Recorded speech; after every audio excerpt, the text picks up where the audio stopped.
Hello all, welcome back to victory exams academy. இந்த வீடியோவில் நம்ம எதை பற்றி பார்க்க போகிறோம் அப்படின்னு பார்த்தீங்கன்னா, நியூ சிலபஸோட தமிழில் நம்ம 30 நாளில் எப்படி படிக்கிறது அப்படிக்கான ஒரு ஸ்டடி பிளான் தான் வந்து இந்த வீடியோவில் பார்க்க போகிறோம். ஸோ அது பார்க்குறதுக்கு முன்னாடி நம்ம ஃபர்ஸ்ட் வந்து நீங்கள் வேட் ஸ்டடி நான் ஏற்கனவே உங்களுக்கு வீடியோவில் போட்டேன், இலக்கியத்துக்கும் போட்டேன், அதே போல் மீதி இருக்கக்கூடிய 6 யூனிட்ஸுக்கான வேட் ஸ்டடியுமே உங்களுக்கு அப்லோட் பண்ணியாச்சு. ஸோ அதையும் நீங்கள் கையில் வச்சுக்கோங்க. ஸோ உங்ககிட்ட இருக்குது அப்படின்னா நீங்கள் வந்து வேட் ஸ்டடி வச்சுக்கலாம். அப்படி இல்லைன்னா ஒன்றும் பிரச்சனை இல்லை. நீங்கள் வந்து சிலபஸ் வந்து ஏற்கனவே வச்சுருப்பீங்க இல்லையா? ஸோ சிலபஸ் வந்து கையில் காப்பி வந்து எடுத்து வச்சுக்கோங்க. இப்போது நம்மளுக்கு சிலபஸ் சேஞ்ச் ஆனதில் நம்மளுக்கு 7 யூனிட்ஸ் இருக்குது. அந்த 7 யூனிட்ஸில் நம்ம எப்படி வந்து ஸ்மார்ட்டாக படிக்கிறது, அந்த 100 மார்க் அப்படிங்கிறத நம்ம எப்படி எடுக்கிறது அப்படிங்கிறத ஃபஸ்ட்டு தெளிவாக பார்த்துருவோம். ஸோ அதில் வந்து நீங்கள் பண்ண வேண்டியது என்ன அப்படின்னா, அந்த 7 யூனிட்லேருந்து எந்தெந்த யூனிட்டில் அதிகமான கேள்விகள் கேட்குறாங்க அப்படிங்கிறத நீங்கள் தரவாக பார்த்துக்கணும். ஸோ அந்த யூனிட்டுக்கு நீங்கள் வந்து கொஞ்சம் அதிகமாகவே இம்பார்ட்டன்ட் கான்சன்ட்ரேஷன் கொடுக்கணும். அப்போ இலக்கணத்தில் உங்களுக்கு 25 கேள்வி கேட்குறாங்க. அதே போல் அழகு 2 சொல்லகராதி அதில் வந்து உங்களுக்கு 15 கேள்வி கேட்குறாங்க. அதே போல் எழுதும் திறனில் உங்களுக்கு 15 கேள்வி கேட்குறாங்க. சரி, அடுத்தது அழகு 4 அப்படின்னு எடுத்துக்கிட்டோம்னா அதில் 10 கேள்வி தான் கேட்குறாங்க. அதே போல் வாசித்தல்ல உங்களுக்கு 15 கேள்வி கேட்குறாங்க. அடுத்தது வந்து எளிய மொழிபெயர்ப்பில் உங்களுக்கு 5 கேள்வி கேட்குறாங்க. அடுத்தது உங்களுக்கு 7ல் வந்து 15 கேள்வி கேட்குறாங்க. இது எல்லாருக்குமே தெரிஞ்ச விஷயம் தான். நிறைய பேர் வந்து சிலபஸை நிறைய வாட்டி பார்த்தும் தெரிஞ்சிருந்திருப்பீங்க. இப்போ இது இருக்கட்டும். இப்போ இந்த மாதிரி வந்து நம்ம சிலபஸ் வந்து எடுத்தாச்சு. இப்போது அதை வந்து நான் வந்து இப்போ ஃப்ரெஷராக இருக்கேன், நான் வந்து படிக்க ஃபர்ஸ்ட் டைம் எழுத போகிறேன் அப்படிங்கிறவங்களுக்கு இந்த சிலபஸ் சேஞ்ச் பண்ணது அப்படிங்கிறது ஒரு ப்ளஸ் தான். ஏன் நான் வந்து ப்ளஸ் சொல்கிறேன் அப்படின்னு பார்த்தீங்க அப்படின்னா, ஏன்னா சிலபஸ் மாற்றியாச்சு. இப்போ வந்து இதில் வந்து நம்ம ஃப்ரெஷர்ஸை நான் வந்து நிறைய அட்டம்ப்ட் எழுதியிருந்தாலும் பரவாயில்ல. ஸோ இப்போ எல்லாருக்குமே இது வந்து இந்த 2025 டிஎன்பிசி குரூப் 4 எக்ஸாம் வந்து ஒரு ஃப்ரெஷ்ஷாக தான் இருக்கும். ஸோ எல்லாருக்குமே அது புதுசு தான். ஏன்னா வந்து தமிழை பொறுத்த வரைக்கும் 7 யூனிட்னு கொண்டு வந்திருக்காங்க. அதில் நிறைய அடிஷ்னலாக ஆட் பண்ணியிருக்காங்க. நிறைய வந்து அதை வந்து நம்ம 2 கேட்டகரியாக பிரிக்கலாம். ஒன்று தியரிட்டிக்கலாக பிரிக்கலாம், இன்னொன்று வந்து நம்ம ப்ராக்டிக்கலாக பண்ணலாம். ஸோ இந்த தியரிட்டிக்கலாக வரக்கூடியதெல்லாம் எது அப்படின்னு பார்த்தோம் அப்படின்னா, இந்த இலக்கியம் இல்லை, இந்த தியரிட்டிக்கலாக நம்ம படித்து அதை எழுதணும். புக்கில் வந்து அந்த டேட்டாஸ் எல்லாமே கொடுத்துருப்பாங்க. அப்போ அதை நம்ம படித்து எழுதணும். ஸோ அப்போ வந்து இலக்கியம் வந்து உங்களுக்கு தியரிட்டிக்கல். அதே போல் இலக்கணம் எடுத்துக்கிட்டிங்கனாலும் அதுவும் நம்மளுக்கு புக் பேக்கில் இருக்குது. ஸோ அதை நம்ம படித்து தான் நம்ம வந்து இது பண்ண போகிறோம். ஸோ அதுவும் தியரிட்டிக்கல். மீதியெல்லாம் பார்த்தீங்கன்னா இந்த சொல்லகராதியாக இருக்கட்டும், இல்லை எழுதும் திறனாக இருக்கட்டும், அப்படி இல்லாமல் உங்களுக்கு வந்து வாசித்தலாக இருக்கட்டும், இதெல்லாமே ப்ராக்டிக்கல். அப்போ நீங்கள் என்ன பண்ணணும், இந்த 3 யூனிட்ஸையும் நீங்கள் வந்து நல்லா திரும்ப எப்படி கொஷின்ஸ் கேட்பாங்க, ஸோ அப்படிங்கிற ப்ராக்டிஸை வந்து நீங்கள் எடுக்கணும். அதனால தான் அதை வந்து நான் ப்ராக்டிக்கல் கேட்டகரியில் சொல்லியிருந்தேன். ஸோ அப்போ இந்த 3ஐயும் தனித்தனியாக பிரிச்சுக்கோங்க. அப்போ எது தியரிட்டிக்கல், அப்போ தியரிட்டிக்கலாக நம்ம எப்படி அப்ரோச் பண்ணணும், ப்ராக்டிக்கலாக இருக்கிற யூனிட்ஸ் வந்து நம்ம எப்படி அப்ரோச் பண்ணோம் அப்படிங்கிறத தெளிவாக தெரிஞ்சுக்கோங்க. ஸோ அதை தெரிஞ்சுக்கிட்டு அதுக்கப்புறம் நீங்கள் வந்து படிக்க ஸ்டார்ட் பண்ணுங்கள். சரி, இப்போ வந்து புதுசாக நான் இது வரைக்கும் எதுவுமே படிக்கவே ஸ்டார்ட் பண்ணலை. சிலபஸ் மாற்றினதுக்கப்புறம் நான் இனிமேல் தான் ஸ்டார்ட் பண்ண போகிறேன். ஸோ சிலபஸ் வந்து சேஞ்ச் ஆகிடுச்சு. ஸோ இனிமேல் தான் நான் வந்து படிக்க ஸ்டார்ட் பண்ண போகிறேன் அப்படிங்கிறவங்க ஓகே விட்டுருங்க. இப்போது நம்மளுக்கு Jan 1 டிசம்பரை முடிஞ்சிருச்சு. ஸோ Jan 1 நான் வந்து ஆரம்பிக்கிறேன். ஸோ எப்படி வந்து நான் படிக்கணும், டிஎன்பிசிக்கு நான் எப்படி படிக்கணும், அதில் ஃபஸ்ட்டு நான் வந்து தமிழில் தான் கான்சன்ட்ரேட் பண்ணுறேன். அதில் தான் 100 மார்க்ஸ் வருது. ஸோ அப்போ தமிழை வந்து நான் எப்படி அப்ரோச் பண்ணணும், எப்படி படிக்கணும் அப்படிங்கிறது எனக்கு தெரியல, எனக்கு கன்ஃபியூசிங்காக இருக்குது அப்படின்னா நீங்கள் வந்து இந்த ஸ்டடி பிளானை ஃபாலோ பண்ணிக்கலாம். ஸோ இந்த ஸ்டடி பிளானில் உங்களுக்கு 30 டேஸ்க்குள்ளே தமிழை வந்து நம்ம முடிச்சிடலாம். இப்போ வந்து நம்மளுக்கு 7 யூனிட்ஸுமே இருந்தாலும் அதை எந்தெந்த டாபிக்ஸை என்ன அன்னைக்கு முடிக்கலாம் அப்படிங்கிற பேசிஸில் நான் வந்து உங்களுக்கு ஒரு ஸ்டடி பிளான் வந்து ரெடி பண்ணியிருக்கேன். ஸோ இந்த பேசிஸில் தான் வந்து நம்மளோட சேனலில் டெஸ்ட் பேட்சும் நாங்கள் போட போகிறோம். ஸோ இந்த ஸ்டடி பிளானோட பேசிஸில் தான் உங்களுக்கு டெஸ்ட் பேட்சும் வந்து அப்லோட் ஆகும். ஸோ அந்த டெஸ்ட் பேட்ச்லேயே நீங்கள் வந்து ஃபாலோ பண்ணிக்கலாம். ஸோ அப்போது இதை பார்த்தீங்க அப்படின்னா உங்களுக்கு நான் Jan 2 உங்களுக்கு போட்டிருக்கேன். சரி, Jan 1 வந்து நியூவாக ஃப்ரெஷ்ஷாக இந்த புது வருஷத்தோட ஆரம்பத்துலேருந்து நம்ம வந்து படிக்க ஸ்டார்ட் பண்ண போகிறோம். இந்த பிளானை கையில் எடுத்து வச்சுக்கோங்க. இந்த ஸ்டடி பிளானை அன்னன்னைக்கு என்ன படிக்கணும் அப்படிங்கிறத இது படி முடிச்சிங்க அப்படின்னா கரெக்டாக வித்தின் உங்களுக்கு வந்து Jan 2 ஆரம்பிக்கிறீங்க அப்படின்னா Jan 2 உங்களுக்கு வந்து ஜனவரி 31 டேட் வந்து இருக்குது. நம்ம வந்து 31 இருக்குது. நம்ம 30 இந்த சிலபஸை கம்ப்ளீட் பண்ணி முடிச்சிடலாம். தமிழில் தரோவாக கம்ப்ளீட் பண்ணி முடிச்சிடலாம். சரிங்களா? ஸோ அப்போ இந்த பிளான் என்ன, எப்படி பண்ணுறது அப்படின்னு பார்ப்போம். நீங்கள் வந்து Jan 1 ஏன் போடாமல் 2 போடணும். சரி, நிறைய நியூ இயர் அன்னைக்கு வந்து நிறைய பேருக்கு வந்து கமிட்மெண்ட்ஸ் இருக்கும். ஹவுஸ் ஒய்ஃபாக இருந்தால் நிறைய கமிட்மெண்ட்ஸ் இருக்கும். அதே போல் வந்து லீவ் வந்து அன்றைக்கி தான் லாஸ்ட் முடிகிற டேட்டு. ஸோ அதனால் ட்ராவல்ஸ், டயர்ட் அந்த மாதிரி நிறைய இருக்கும். ஸோ அதனால் நம்ம வந்து 2ஆம் தேதியிலேருந்து நான் வந்து உங்களுக்கு ஷெடியூல் போட்டிருக்கேன். ஸோ நியூ இயர் அன்றைக்கி நீங்கள் என்ன பண்ணுறீங்க அப்படின்னா, காலையில் எழுந்திரிச்சு குளிச்சுட்டு ஒரு ப்ரே ஒன்று பண்ணிடுங்க. இந்த வருஷத்தோட ஆரம்பத்தில் நீங்கள் வேண்டக்கூடிய ஃபஸ்ட்டு விஷ் வந்து நீங்கள் என்ன ஆசைப்படுறீங்களோ அதை வேண்டுதலாக இருக்கணும். ஸோ ஃபர்ஸ்ட் விஷ் கடவுள்கிட்ட நீங்கள் வேண்டுறது நிச்சயமாக இந்த வருஷத்தில் நான் ஒரு கவர்மெண்ட் ஆஃபீஸர் ஆகிடணும், குரூப் 4 நான் கிளியர் பண்ணி முடிச்சிடணும் அப்படிங்கிறத வேண்டிட்டு அந்த நாளை வந்து நீங்கள் தொடங்குங்க. அன்றைக்கி ஏதோ ஒன்று எடுத்து ஒரு தமிழோ ஏதோ ஒரு டாபிக் எடுத்து படிங்க. ஏன்னா அன்னைக்கு அந்த நியூ இயரோட தொடக்கத்தில் நம்ம என்ன பண்ணுறோமோ அந்த பழக்க வழக்கங்களாக இருக்கட்டும், அந்த ஹேபிட்டாக இருக்கட்டும், நம்மளோட மனசில் இருக்கக்கூடிய அந்த ஆசையாக இருக்கட்டும், அது வந்து அந்த வருஷத்தில் கடவுள்கிட்ட பிரார்த்தனை செஞ்சுட்டு அதை செய்யும்போது அன்னைக்கு அதை செய்யும்போது அந்த வருஷம் முழுக்க அது தொடரும், அந்த ஆசை வந்து நிறைவேறும் அப்படிங்கிறது ஒரு ஐதீகம். ஸோ அன்னைக்கு வந்து நீங்கள் கொஞ்சம் புக் எடுத்து ஒரு மணி நேரம் இல்லை உங்களால் எவ்வளோ முடியுதோ ஒரு ப்ரே பண்ணிவிட்டு நீங்கள் வந்து அதை ஸ்டார்ட் பண்ணுங்கள். ஸோ 2லேருந்து உங்களுக்கு நான் பிளான் பண்ணியிருக்கேன். ஸோ இந்த பிளான் என்ன ஷெடியூல் என்ன அப்படிங்கிறது இப்போ நம்ம பார்ப்போம். ஸோ இதில் என்ன அப்படின்னு பார்த்தோன்னா, உங்களுக்கு ஏற்கனவே சொன்ன மாதிரி உங்களுக்கு ஒரு மாதம் கிட்டத்தட்ட 30 டேஸில் நம்ம தமிழை வந்து முடிக்க முடியுமா அப்படிங்கிற ஒரு ஸ்டடி சேலஞ்சு தான் போட்டிருக்கேன். இது கண்டிப்பாக முடிக்கலாம். அது எப்படி முடிக்கலாம் அப்படிங்கிறத இப்போ நான் சொல்கிறேன். ஸோ ஃபர்ஸ்ட் நம்ம 2லேருந்து ஆரம்பிக்கிறோம். நம்ம ஃபஸ்ட்டு எடுத்தது யூனிட் 7லேருந்து எடுத்திருக்கேன் நான். ஸோ யூனிட் ஃபஸ்ட்லேருந்து ஏன் போடலை அப்படின்னு பார்த்தோன்னா, நம்ம அதில் வந்து 15 மார்க்ஸில் நம்மளுக்கு யூனிட் 7ல் வந்து கவர் ஆக போகுது.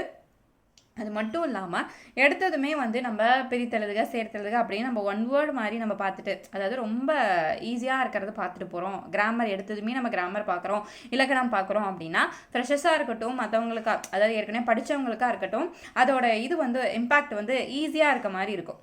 இவ்வளோதானா அப்படின்ட்டு. அப்போ நம்ம ஃபஸ்ட்டு எதை பண்ணணும் அப்படின்னா, ஏன்னா ஏற்கனவே இதை வந்து நம்ம படிச்சிருப்போம். இந்த தியரி பகுதியை வந்து நம்ம ஏற்கனவே படிச்சிருப்போம். நாலடியாக இருக்கட்டும், அறநூல்களாக இருக்கட்டும், எல்லாமே நம்ம ஏற்கனவே வந்து தமிழுக்கு கொஞ்சம் இப்படின்னா இதுக்குள்ளே என்ன இருக்கும் அப்படிங்கிற நம்ம திருப்பி பார்த்துருப்போம். ஓரளவுக்கு அதில் நாலேஜ் இருக்கும். அதை தான் நம்ம இத்தனை வருஷங்களாக படிச்சுட்டு வந்தோம். சரி, அதனால் ஃபர்ஸ்ட் வந்து கொஞ்சம் ஈஸியாக இந்த மேஜர் போர்ஷனை வந்து நம்ம கம்ப்ளீட் பண்ணி முடிச்சிட்டோம் அப்படின்னா, கொஞ்சம் கஷ்டப்பட்டு இந்த பெரிய கல்லை வந்து உடச்சிட்டோம் அப்படின்னா மீதி இருக்கிறதெல்லாம் நம்ம குட்டி குட்டியாக தான் இருக்கும். ஸோ அதை வந்து நம்ம ஈஸியாக வந்து கம்ப்ளீட் பண்ணி முடிச்சிடலாம். ஸோ ஸ்டார்டிங்கில் நம்ம இந்த ஹார்ட் போர்ஷனை ஃபஸ்ட்டு முடிக்க போகிறோம். ஸோ இந்த ஹார்ட் போர்ஷனில் ஃபஸ்ட் நம்ம எடுத்துக்கிட்டது யூனிட் 7. ஸோ அதில் பார்த்தீங்கன்னா நான் உங்களுக்கு டாபிக் பிரிச்சிருக்கேன். ஸோ ஃபர்ஸ்ட் நாளில் நீங்கள் என்ன பண்ண போகிறீங்கன்னா, ஒரு 4 தலைப்பை வந்து படிக்க போகிறீங்க. இதில் நீங்கள் யூனிட் 7ல் ஃபஸ்ட் எடுத்ததுமே திருக்குறள் தான் உங்களுக்கு வரும். அதில் 20 அதிகாரங்கள் வந்து உங்களுக்கு கொடுத்துருப்பாங்க. அதை ஏன் நீங்கள் வந்து இதில் இன்க்ளூட் பண்ணல அப்படின்னு பார்த்தீங்கன்னா, நான் திருக்குறள் என்ன பண்ணிட்டேன் அப்படின்னா, நீங்கள் இதோட அதாவது நாலடியார் நான்மணிக்கடிகை இந்த தியரியோட நீங்கள் அதை படிச்சிங்கன்னா உங்களுக்கு வந்து கொஞ்சம் ரிலேட்டபிளாக, அதாவது ஈஸியாக இருக்காது. அப்போ நான் என்ன பிளான் பண்ணி உங்களுக்கு போட்டிருக்கேன் அப்படின்னா, அந்த யூனிட் 7க்கு நான் திருக்குறளை ஆட் பண்ணல. அப்போ அந்த திருக்குறள் எப்போ படிக்கணும் அப்படின்னு ஆட் பண்ணியிருப்பேன் அப்படின்னா, நீங்கள் இலக்கணம் பார்க்க போகிறீங்க இல்லையா, இப்போ பிரித்தெழுதுக சந்திப்பிழை இதில் நீங்கள் பார்க்கும்போது ஒவ்வொரு நாள்லையும் ஒரு 2 அதிகாரத்தை வந்து நான் ஆட் பண்ணியிருக்கேன். அப்போ உங்களுக்கு ஈஸியாக இருக்கும் படிக்கும்போது. அந்த தியரியும் இந்த தியரியும் உங்களுக்கு கன்ஃபியூஸ் ஆகாது. சரிங்களா? அப்போது தியரியும் படித்த மாதிரி இருக்கும், இலக்கணமும் பார்த்த மாதிரி இருக்கும். நம்ம ஒவ்வொரு நாளும் 2 அதிகாரம் அப்படின்னு படிக்கும்போது நம்மளுக்கு படிக்கவும் கொஞ்சம் ஈஸியாகவும் இருக்கும், நம்மளுக்கு மறக்காமலும் இருக்கும். ஸோ அதுக்காக திருக்குறளை இங்கே ஆட் பண்ணல. ஸோ நீங்கள் என்ன பண்ணணும் அப்படின்னா, ஒரு சிலர் வந்து நம்ம திருக்குறளாக 20 அதிகாரங்களா, இன்றைக்கி 5 அதிகாரம் முடிக்கணும், நாளைக்கு 5 அதிகாரம் முடிக்கணும், அப்படி படிக்கிறவங்களும் இருக்காங்க. ஸோ இப்படி படிக்கும்போது நம்ம டெய்லியுமே திருக்குறளில் வந்து ஒரு டச் வச்சுக்கிட்ட மாதிரியும் இருக்கும். கிராமர் போர்ஷனாக கொஞ்சம் போர் அடிக்காமல் நம்மளுக்கு வந்து கொஞ்சம் தியரியும் அதில் ஆட் ஆன மாதிரி இருக்கும். ஸோ அந்த பேசிஸ்க்காக நான் வந்து திருக்குறள் வந்து உங்களுக்கு யூனிட் 1லேருந்து 6 வரைக்கும் நான் ஆட் பண்ணியிருக்கேன். இப்போ நம்ம யூனிட் 7ல் ஃபர்ஸ்ட் எடுக்கிறது வந்து என்னன்னா அறநூல்களில் பார்த்தீங்க அப்படின்னா, நாலடியார் நான்மணிக்கடிகை பழமொழி 400 முதுமொழி காஞ்சி இந்த 4ஐயும் நம்ம ஒரு நாளில் படிக்கிறோம். நாளையும் ஒரு நாள் படிச்சிட முடியுமா அப்படிங்கிற கொஷின்ஸும் நிறைய பேருக்கு வரும். கண்டிப்பாக படிக்க முடியும். எப்படி அப்படின்னு பார்த்தீங்க அப்படின்னா, நம்மளுக்கு அங்கே கொடுத்தாச்சு. நம்மளுக்கு வந்து படிக்கக்கூடியது வந்து 6th to 10th தான் நம்ம படிக்க போகிறோம் இல்லையா? அப்போ நாலடியார் அப்படிங்கிறத எடுத்துக்கிட்டா, நான் ஏற்கனவே ஆர்ட் ஸ்டடி தான் உங்களுக்கு கொடுத்துருப்பேன். ஸோ நாலடியார் எங்கே கவர் ஆகுது, நாலடியார் வந்து எங்கே கவர் ஆகுது, நியூ புக்கில் வந்து 7th செகண்ட் டேர்மில் பேஜ் நம்பர் 29 வருது. ஒரே ஒரு பாடல் இருக்கும். அதுக்கான பொருள் என்னென்னு பார்க்குறீங்க, அதுக்கான அர்த்தம் என்னென்னு பார்க்குறீங்க, அது நாலடியாரோட ஆசிரியர் என்ன, அது அவர் தான். ஒரு பேஜ் தான் உங்களுக்கு அதிகபட்சம் வரும். வேர்ல்டு புக்லேன்னு எடுத்துக்கிட்டிங்கன்னா அதே தான் உங்களுக்கு வருது, ஒரே ஒரு பேஜ் தான். அப்போ ஒரு இயல் ஃபுல்லாக நம்ம படிக்க போகிறதுல அந்த ஒரு தலைப்பு மட்டும் தான் படிக்க போகிறோம். அப்படிங்கும்போது நம்மளுக்கு அந்த 4 அப்படிங்கிறது, அந்த 4 டாபிக் அப்படிங்கிறது நம்மளுக்கு ரொம்ப ஈஸியாகவே நம்ம படித்து முடிச்சிடலாம். சரிங்களா? அப்போ ஒரு நாளைக்கு நம்ம என்னென்ன படிக்க போகிறோம், நாலடியார் நான்மணிக்கடிகை முதுமொழி 400 பழமொழி 400 முதுமொழி காஞ்சி இந்த 4 டாப்பிக்கும் உங்களுக்கு டே 2ல் நான் போட்டிருக்கேன். அதே போல் டே 3 எடுத்துக்கிட்டோம்னா அடுத்து ரிமைனிங் இது எல்லாமே நான் சிலபஸில் இருக்கிறத அப்படியே ஆர்டராக கொடுத்துருக்கேன். என்ன பிரித்து கொடுத்துருக்கேன், அவ்வளோதான். ஏன்னா ஒரு நாளைக்கு நம்ம இவ்வளோ தான் படிக்க முடியும் அப்படிங்கிற கேப்பபிலிட்டியில் நான் வந்து இது வந்து கொடுத்துருக்கேன். இப்போ நீங்கள் இதை படிக்கிறீங்க அப்படின்னா அது அத்தனையும் இந்த 4ஐயும் தெளிவாக அன்றைக்குள்ளே முடிச்சிடணும். எந்த ஒரு பெண்டிங்கும் அந்த நாளைக்கு வைக்கக்கூடாது, தெளிவாக படிச்சிடணும். அடுத்தது 3ஆம் தேதி வந்து உங்களுக்கு பார்த்தீங்க அப்படின்னா, அடுத்த நாள் திரிகடுகம் இன்னானார்ப்பது சிறுபஞ்சு மூலம் ஏலாதி ஔவையார். ஸோ இந்த 5 டாப்பிக்கும் வந்து நீங்கள் என்ன பண்ணணும், அடுத்த நாளில் முடிச்சாகணும். அடுத்து 4th அன்னைக்கு நீங்கள் என்ன பண்ண போகிறீங்க, தமிழின் தொன்மை, தமிழின் சிறப்பு, திராவிட மொழிகள் அது எங்கெங்கெல்லாம் இருக்குது from 6th to 12th 10th உங்களுக்கு வந்து இந்த டாபிக்ஸ் எங்கெங்கே கவர் ஆகுதோ அது நியூ புக்கில் இருந்தாலும் சரி ஓல்ட் புக்கில் இருந்தாலும் சரி இந்த 3 தலைப்பையும் அன்றைக்குள்ளே நீங்கள் வந்து படித்து முடிச்சிடுறீங்க. அடுத்தது நீங்கள் பார்த்தீங்க அப்படின்னா 5ஆம் தேதி. ஸோ 5ஆம் தேதி வந்து உவே சுவாமிநாத ஐயர், தேப்போ மீனாட்சி சுந்தரம், சி இலக்குவனார், அதே போல் தமிழ் பணி தொடர்பான செய்திகள் இது ரிலேட்டடாக என்னென்ன இருக்கோ இது எல்லாத்தையும் நீங்கள் வந்து 5ஆம் தேதி முடிச்சிடுறீங்க. அடுத்து 6th பார்த்தீங்கன்னா தேவனைய பாவனார், பாவலர் ஏறு பெருஞ்சத்தினார், ஜியூ போப்பு, வீரமா முனிவர் இது இவங்களாம் முடிச்சிடலாம். அடுத்து 7ஆம் தேதி பாவேந்தர், அதே போல டி.கே. சிதம்பரனார், குன்றக்குடி அடிகளார், அதே போல 8ஆம் தேதி கண்ணதாசன், காயிதே மில்லத், அதே போல தாராபாரதி. 9ஆம் தேதி வேலுநாச்சியார், பட்டுக்கோட்டை கல்யாண சுந்தரனார், முடியரசன், தமிழ் ஒளி. இப்போ கிட்டத்தட்ட பார்த்தீங்கன்னா உங்களுக்கு இந்த 7வது யூனிட்டை நம்ம எத்தனை நாளைக்குள்ளே முடிப்போம் அப்படின்னு பார்த்தீங்கன்னா 9 நாள் நம்ம வந்து முடிச்சிருவோம்.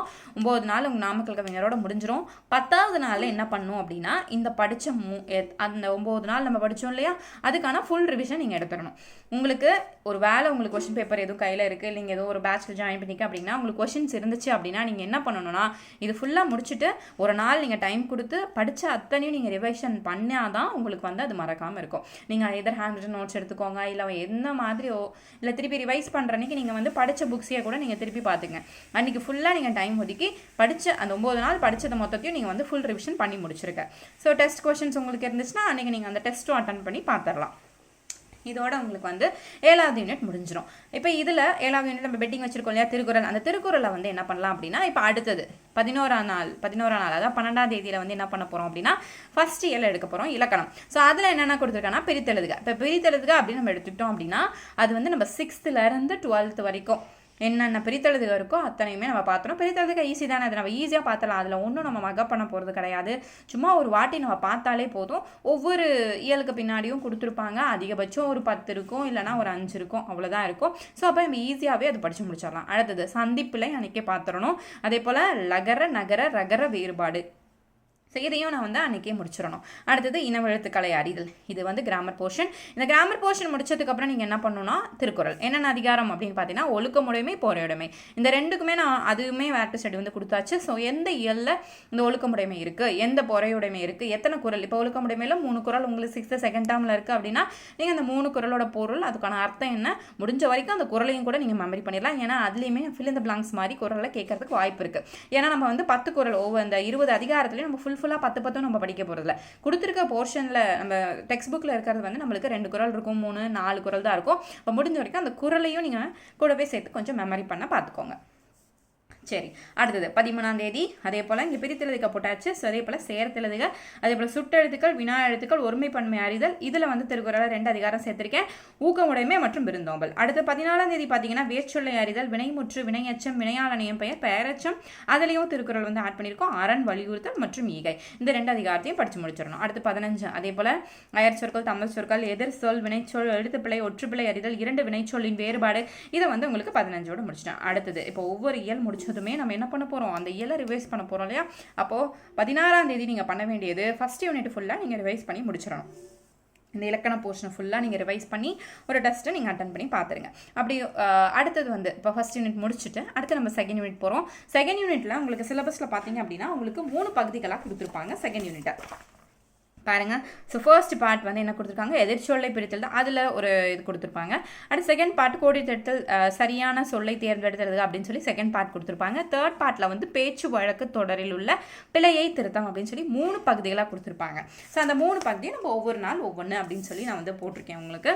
ஸோ அப்போது இதுக்கான இது பார்த்தீங்க அப்படின்னா செகண்டில் ஸோ பார்ட் 1 அந்த எதிர்ச்சொல்லை அதில் என்னென்ன வருதோ அந்த பார்ட் 1 ஃபுல்லாக நான் அது ஃபுல்லாக எழுதலை உங்களுக்கு. ஸோ பார்ட் 1 அப்படின்னா அந்த எதிர்ச்சொல்லை எடுத்து எழுதுதல், அதுக்கப்புறம் அந்த பார்ட் 1ல் ஃபுல்லாக ஒரு 3 லைன் கொடுத்துருப்பாங்க. ஸோ அது ஃபுல்லாகவே இந்த பார்ட் 1ல் நம்ம முடிச்சிடறோம். அடுத்தது அன்றைக்கும் வந்து நீங்கள் என்ன பண்ணணும், திருக்குறள். ஸோ திருக்குறளில் என்ன அதிகாரம் அப்படின்னு பார்த்தோன்னா பெரியாரை திணைக்கோடல், அதே போல் வினை செயல் வகை, செய்த 2யும் அன்றைக்கி முடிச்சிடறோம். 17ஆம் தேதி முடிச்சிடறோம்.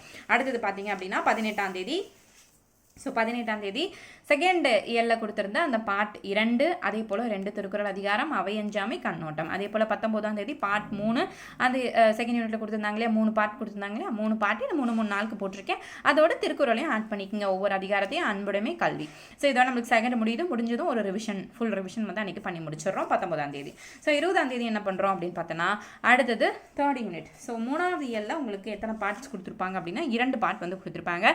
சொற்களை ஒழுங்குபடுத்தி சொற்றொடர் சொற்றொடர் அமைத்தல் அப்படிங்கிறது ஃபர்ஸ்ட் பார்ட்டாகவும், செகண்ட் வந்து மரபு தமிழ் திணை மரபு இது வந்து செகண்ட் பார்ட்டாகவும் கொடுத்துருப்பாங்க. நான் வந்து உங்களுக்கு ஹெட்டிங் இதை மட்டும் தான் எழுதியிருப்பேன். நீங்கள் அன்றைக்கி படிக்கும்போது என்ன பண்ணணும், இந்த இதுக்குள்ளே பார்ட் 1ல் என்னென்ன இருக்கோ தன்வினை பிறவினை ஒருமைப்பன்மை இது எல்லாமே அன்றைக்கி வந்து நீங்கள் முடிச்சிடணும். சரிங்களா? அதை வந்து நான் உங்களுக்கு ஃபுல்லாக எழுதல, பார்ட் 1 பார்ட் 2 அப்படின்னு மட்டும் தான் போட்டிருப்பேன். ஸோ அதோடு நீங்கள் என்ன பண்ணிக்கணும், திருக்குறள் அடுத்த 2 அதிகாரம் நடுநிலைமை கூடா ஒழுக்கம் அது வந்து புக்கில் 6th to 10th எங்கே இருக்கும் அதை ரெஃபர் பண்ணி நீங்கள் படித்து முடிச்சிடணும். அதே போல் 22:1-25 அதில் வந்து பார்ட் 2வது மரபு தமிழ், அதே போல் திருக்குறள் 2 அதிகாரம் கல்லாமை மற்றும் செங்கோன்மை அதை வந்து நான் ஆட் பண்ணியிருக்கேன். ஸோ அதையும் நீங்கள் வந்து படித்து முடிச்சுற மாதிரி வரும். அடுத்தது பார்த்தீங்க அப்படின்னா ஸோ இப்போ 3rd இயல் வந்து முடிஞ்சிச்சா. ஸோ அதுக்கு ஒரு ஃபுல் ரிவிஷன் வந்து 3rd இயலுக்கு ஒரு நாள் ஒதுக்கி படித்த அந்த 2 நாள் 3 நாள் படித்தோம் என்ன படித்தோமோ அதை வந்து ரிவைஸ் பண்ணிடணும். அடுத்தது 23 அதாவது நாள் கணக்குக்கு வந்து 23வது நாளும் 24வது நாளும் டேட் பார்த்தீங்க அப்படின்னா 24, 25 இது தள்ளி போகிறதுக்கு காரணம் நம்ம 1ஆம் தேதியிலேருந்து ஆரம்பிக்கல, 2லேருந்து வந்து நம்ம பிளான் வந்து போட்டிருக்கோம். சரி, அப்போ 24ஆம் தேதியும் 25ஆம் தேதியும் நம்ம என்ன பண்ண போகிறோம் அப்படின்னா அந்த 2 நாளில் நம்ம 2 யூனிட் வந்து படிக்க போகிறோம். அது எப்படி ரொம்ப ஈஸியாக கஷ்டமாக 2 யூனிட் எப்படி 2 நாளில் படிக்க முடியும் அப்படின்னா ரொம்ப ஈஸி தான். கலைச்சொற்கள் மற்றும் எளிய மொழிபெயர்ப்பு. ஸோ இதில் என்ன பண்ண போகிறோம் அப்படின்னா இந்த 2 நாளைக்குமே நீங்கள் ஒரு நாள் கலைச்சொற்களை படிங்க, இன்னொரு நாள் எளிய மொழிபெயர்ப்பு படிங்க. ஸோ ஒவ்வொரு யூனிட்டுக்கு பின்னாடியுமே அந்த கலைச்சொற்கள் வந்து கொடுத்துருப்பாங்க ஃப்ரம் 6th to 12th. அதை தான் நம்ம வந்து படிக்க போகிறோம். இந்த வாரத்துக்கான கலைச்சொற்கு தமிழாக்கம் என்ன அப்படிங்கிறத நம்ம படிக்க போகிறோம். ஸோ அதை படித்து முடிச்சுட்டு அந்த 2 நாளில் வந்து நான் 2 நாளுக்குமே சேர்த்தே 2 அதிகாரம் தான் கொடுத்துருக்கேன், பண்புடைமை மற்றும் நட்பாராய்தல். இந்த 2மே நீங்கள் திருக்குறளில் முடிச்சிடும். ஸோ அப்போ இந்த 2 நாளில் இந்த 2 யூனிட் முடிச்சிடும். கிட்டத்தட்ட இதில் எளிய மொழிபெயர்ப்பில் 5 மார்க் வந்துடும், கலைச்சொற்கள் 10 மார்க், மொத்தம் இது 2மே சேர்த்து 15 மார்க். ஸோ அப்போ 2 நாளில் நம்ம 15 மார்க் படிச்சிடறோம். அடுத்தது யூனிட் 5 வரும். ஸோ இதுக்கு நம்மளுக்கு ரிவிஷன் தேவையில்லை, ஏன்னா இது வந்து கலைச்சொற்கள் தான், 1 word ஆன்சர் மாதிரி. இதுக்குன்னா தமிழில் என்ன வார்த்தை அப்படிங்கிறத நம்ம படிக்க போகிறோம். அடுத்தது 26th அன்னைக்கும் 27th அன்னைக்கும் யூனிட் 5 படிக்க போகிறோம். ஸோ யூனிட் 5ல் வந்து படிக்கிறது பெருசாக ஒன்றும் கிடையாது. வாசித்தல் அப்படின்னு நம்மளுக்கு சிலபஸில் கொடுத்துருப்பாங்க. ஸோ அதில் என்ன பண்ணுவோம், பேராகிராஃப்லேருந்து அந்த பேராகிராஃப்லேருந்து ஆன்சரை வந்து நம்ம எடுத்துறது அந்த மாதிரி வந்து நம்ம ரீடிங் காம்ப்ரிஹென்ஷன் தான் வந்து அதில் இருக்கும். ஸோ அது வந்து அப்போ நம்ம அதில் எனக்கு என்ன படிக்கணும் அப்படின்னா நீங்கள் நிறைய அதில் அவுட் சோர்ஸ்லேருந்து கலெக்ட் பண்ணலாம், இல்லை எங்கிட்ட இருந்தாலும் மெட்டீரியல்ஸை கலெக்ட் பண்ணி எந்த பேட்சில் இருந்தால் அது கலெக்ட் பண்ணி நீங்கள் என்ன பண்ணணும்னா அதுக்கு ப்ராக்டிஸ் பண்ணி பார்க்கணும். எப்படி வந்தால் எப்படி எழுதலாம் அப்படிங்கிற அந்த ப்ராக்டிஸ்ங்கிறது ரொம்ப முக்கியம். எப்படி நம்ம மேக்ஸ் ஓவர்ஸமும் ஒர்க் அவுட் பண்ணி பார்க்குறோமோ அந்த மாதிரி இதுக்கு நீங்கள் ப்ராக்டிஸ் பண்ணி பார்த்தாகணும். அதோட திருக்குறளில் 2 அதிகாரங்கள் புறங்கூறாமை அருளுடைமை அப்படிங்கிறத நான் இதில் ஆட் பண்ணியிருக்கேன். அப்போ 5வது யூனிட் நீங்கள் படிக்கும் போதும் அந்த திருக்குறளை ஆட் பண்ணிக்கணும். அப்போது நீங்கள் ஃபர்ஸ்ட் யூனிட்லேருந்து 5வது யூனிட் 6வது யூனிட் முடிக்கும் போது நீங்கள் திருக்குறளை ஃபுல்லாக முடிச்சிருப்பீங்க. அதுக்கு அடுத்த நாள் வந்து 5 யூனிட் முடிஞ்சா, அடுத்து 6 யூனிட் முடிஞ்சு, அடுத்த நாள் 28, 29ல் இந்த 20 அதிகாரங்களையும் நீங்கள் ரிவிஷன் பண்ணி முடிச்சிருங்க.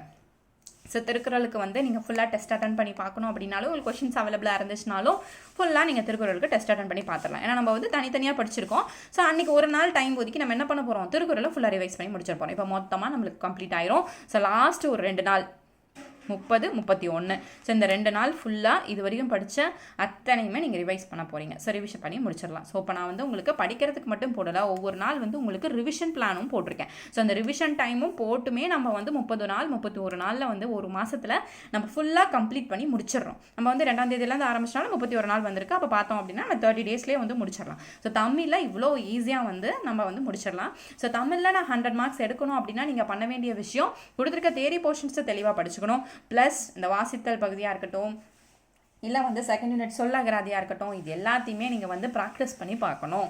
எப்படி வந்து எழுதணும், எப்படி வந்து வார்த்தைகள் கொடுத்துருந்தா எப்படி எழுதணும் அப்படிங்கிறத நீங்கள் வந்து நிறைய டெஸ்ட் அட்டன் பண்ணி ப்ராக்டிஸ் பண்ணி பாருங்கள்.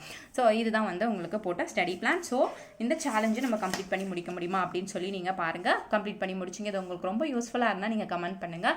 இந்த பிளானை நீங்கள் ஃபாலோ பண்ணிங்கன்னா ஒரு மாதத்தில் வந்து நீங்கள் தமிழை படித்து முடிச்சிடலாம். ஸோ ஜானோட முடிச்சிட்டிங்க அப்படின்னா அடுத்து Feb, March, April, May இந்த 4 மாதத்தில் நீங்கள் என்ன பண்ணலாம்னா ஜிஎஸ்க்கு நீங்கள் கான்சன்ட்ரேட் பண்ணலாம், ஜிஎஸ் ப்ளஸ் மேக்ஸுக்கு கான்சன்ட்ரேட் பண்ணலாம். ஸோ முடிச்சுட்டு அடுத்தது நீங்கள் வந்து மே வரைக்கும் முடிச்சிட்டிங்க அப்படின்னா ஜூன் ஒரு மாதம் நம்மளுக்கு சாலிடாக இருக்கும். அதில் திருப்பியும் நம்ம தமிழை ரிவைஸ் பண்ணிக்கலாம். இல்லை டே டு டே வந்து நீங்கள் டெய்லியுமே கொஞ்சம் கொஞ்சம் தமிழில் படித்ததை ரிவைஷன் மட்டும் பண்ணிகிட்டே போகலாம். ஏன்னா அதெல்லாம் நம்ம சாலிடாக 100 மார்க் எடுக்க போகிறோம். அந்த 100ல் 1 மார்க் குறையாமல் எப்படி படிக்கணும் அப்படிங்கிறத நீங்கள் பார்த்துக்கோங்க.